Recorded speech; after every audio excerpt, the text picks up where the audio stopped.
Lessons from Peter's journey to the sea, faith in the unexpected. The story of Peter being told to go to the sea, cast a hook, and find a coin in the mouth of the first fish he catches is one of the most fascinating miracles in the Gospels. Unlike healings, exorcisms, or multiplying food, this miracle seems almost peculiar. It is not dramatic or public, but deeply personal. It takes place after Jesus and his disciples are asked about paying the temple tax. Jesus uses this moment not only to teach about his divine identity, but also to test Peter's faith in the most unusual way. What makes this story powerful is not only the miracle itself, but the journey Peter takes as he walks toward the sea with a fishing hook in his hand, holding on to nothing but the word of Jesus. Peter, whose name was originally Simon Bar-Jonah, was known for his impulsive nature. He was quick to speak, quick to act, and often quick to doubt as well. He was the disciple who stepped out onto the water but began to sink when fear overcame him. He was the one who boldly declared Jesus as the Christ, but later denied him 3 times under pressure. Peter represents the struggle of the human heart, as faith and doubt constantly wrestle for control.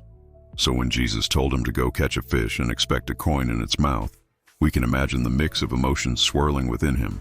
On one hand, Peter had seen too much to dismiss Jesus' words. He had witnessed blind eyes opened, storms silenced, and thousands fed with only a few loaves and fish. He knew Jesus' authority extended over creation itself. Yet on the other hand, this command must have sounded strange even to Peter. Why a coin in a fish's mouth? Why not provide the money in an alternative way, perhaps through a generous supporter or by creating it directly? This unusual instruction challenged Peter to trust that even in the strangest of circumstances, God's word is true. As Peter walked toward the sea, perhaps doubts whispered in his mind. What if I cast the line and no fish comes? What if I catch one but there's no coin inside? What if others see me and laugh at me for following such an odd command? These thoughts are not unlike the ones we face today when God calls us to trust him in unusual or difficult situations. We may wonder if prayer will make a difference, if obedience will really lead to blessing, or if hope will only leave us disappointed. Faith is rarely easy, and even those who walked beside Jesus felt the pull of uncertainty. But Peter also had memories to guide him. He may have recalled the first time Jesus told him to let down his nets after a night of catching nothing. Against his better judgment as a seasoned fisherman, Peter obeyed, and the nets overflowed with fish. That miracle changed the direction of his life, convincing him to leave everything and follow Jesus. Perhaps as he walked toward the sea with a hook in hand, Peter reminded himself, it didn't make sense then, but it worked because he said it. If he said it again, it will work now. This is the essence of faith, trusting God's word even when it seems illogical. The journey to the sea was more than a physical act. It was a test of the heart. Would Peter lean on his understanding, or would he trust the word of Christ? Faith is not measured by how much we know, but by how much we are willing to obey. Peter's obedience shows us that real faith is not the absence of questions, but the decision to act in spite of them. Faith is moving forward with trust even when logic tells us otherwise. When Peter reached the sea and cast his hook, he was stepping into the unknown. Every second he waited must have felt like an eternity. Then, suddenly, he felt a tug. A fish was caught. Pulling it up, he opened its mouth, and there it was, a coin, exactly as Jesus had said. In that moment, any lingering doubts dissolved. Jesus had proven once again that his word never fails and that his provision comes in ways beyond human imagination. The miracle was not just about paying the temple tax. It was a revelation of Jesus' authority over nature, his care for his disciples, and his ability to provide even in the smallest details. For Peter, this moment must have been humbling. Jesus had told him that as the Son of God, he did not truly owe the tax, but he chose to pay it so as not to cause offense. Not only that, but Jesus covered Peter's tax as well. Imagine Peter realizing that the Messiah himself was willing to provide for him personally. This was not just a lesson about money, it was a lesson about grace. Jesus was showing Peter that he does not leave his followers to fend for themselves. He takes care of their needs, often in ways they least expect. This story also speaks directly to us today. Like Peter, we often walk with doubts and questions.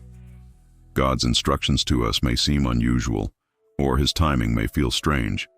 He may call us to trust him in ways that don't align with our logic or experience. Yet the lesson is the same. Obedience leads to provision. When God asks us to forgive when we want revenge, to give when we feel empty, to keep praying when nothing seems to change, he is inviting us to trust that his word is sure. The miracle may not look like what we expect, but it will always arrive right on time. Another important lesson is that God provides not only in grand miracles, but also in small, personal ways.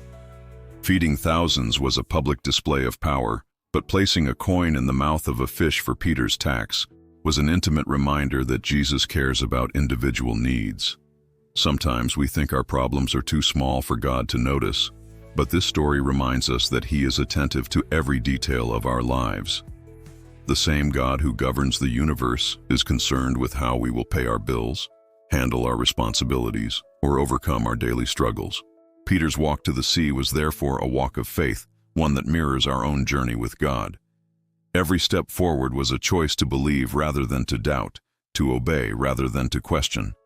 When he finally saw the coin, his faith was rewarded, and his obedience confirmed that God's ways are always higher than ours. What Peter discovered is the same truth we must hold on to. Faith may not always make sense, but it always makes way for God's provision. In the end, Peter's doubts, fears, and questions did not define him. His obedience did.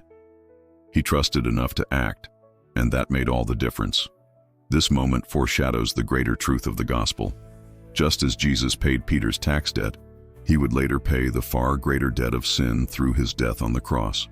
In both cases, Jesus provided what Peter could not provide for himself. The miracle at the sea was a reminder that God's provision is not only material but spiritual, not only temporary but eternal. As we reflect on Peter's journey to the sea, we are invited to examine our own journeys of faith.